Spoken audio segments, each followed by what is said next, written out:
संत लूकस के सुसमाचार अध्याय 15 पद संख्या 1 से 3 और 11 से 32 में उड़ाव पुत्र का दृष्टांत प्रस्तुत किया गया है। सचमुच में इस दृष्टांत में पिता ईश्वर के असीम प्यार और क्षमा की भावना को दिखाया गया है। यहाँ पिता ईश्वर के प्रतिरूप है और उनके दो पुत्र, छोटा पुत्र हम सभी पापियों का प्रतिनिधित्व करते हैं और बड़े भाई हम में से एक ही हैं, क्योंकि हम भी दूसरों को देखकर उनके प्रति बैर भाव रखते हैं, उनसे ईर्ष्या करते हैं।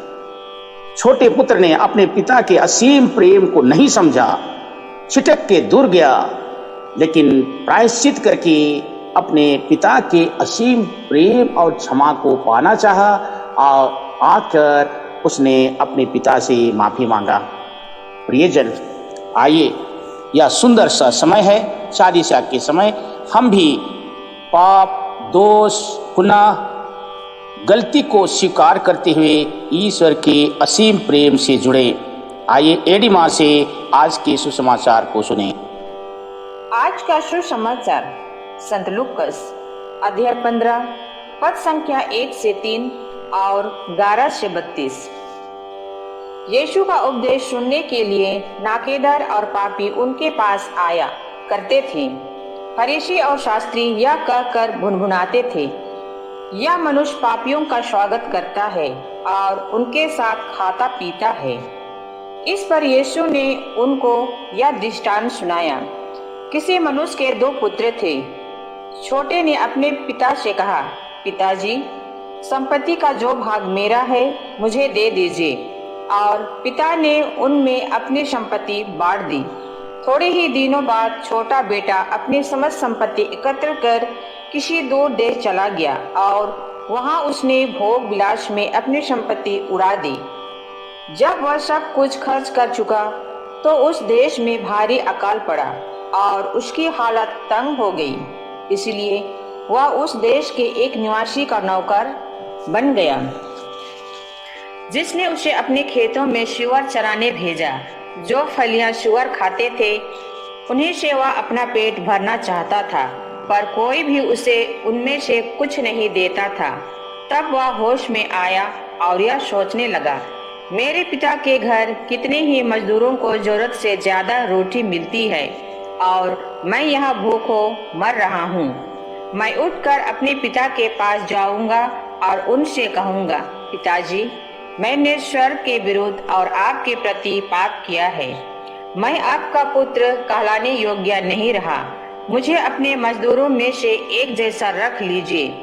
तब वह उठकर अपने पिता के घर की ओर चल पड़ा। वह दूर ही था कि उसके पिता ने उसे देख लिया और दया से द्रवित हो उठा। उसने दौड़कर उसे गले लगा लिया और उसका चुंबन किया। तब पुत्र ने उससे कहा, पिताजी, मैंने स्वर्ग के विरुद्ध और आपके प्रति पाप किया है। मैं आपका पुत्र कहलाने योग्य नहीं रहा। परंतु पिता ने अपने नौकरों से कहा, जल्दी अच्छे से अच्छे कपड़े लाकर इसे पहनाओ और इसकी उंगली में अंगूठी और इसके पैरों में जूते पहनाओ। मोटा बछड़ा भी लाकर मारो, हम खाए और आनंद मनाएं, क्योंकि मेरा यह बेटा मर गया था और फिर जी गया है, या खो गया था और फिर मिल गया है। और वे आनंद मनाने लगे। उसका जेठा लड़का खेत में था। जब वह लौटकर घर के निकट पहुंचा तो उसे गाने बजाने और नाचने की आवाज सुनाई पड़ी। उसने एक नौकर को बुलाया और इसके विषय में पूछा। उसने कहा, आपका भाई आया है और आपके पिता ने मोटा बछड़ा मारा है, क्योंकि उन्होंने उसे भला चंगा वापस पाया है। इस पर वह क्रुद्ध हो गया और उसने घर के अंदर जाना ही चाहा। तब उसका पिता बाहर आया और उसे मनाने लगा, पर उसने अपने पिता को उत्तर दिया, देखिए, मैं इतने वर्षों से आपकी सेवा करता आया हूँ। मैंने कभी आपकी आज्ञा का उल्लंघन नहीं किया।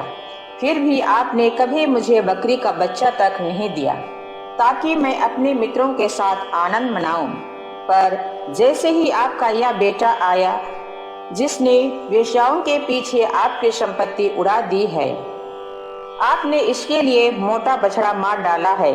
इस पर पिता ने उससे कहा, बेटा, तुम तो सदा मेरे साथ रहते हो और जो कुछ मेरा है वह तुम्हारा है, परंतु आनंद मनाना और उल्लासित होना उचित ही था, क्योंकि तुम्हारा यह भाई मर गया था और फिर जी गया है, या खो गया था और फिर मिल गया है।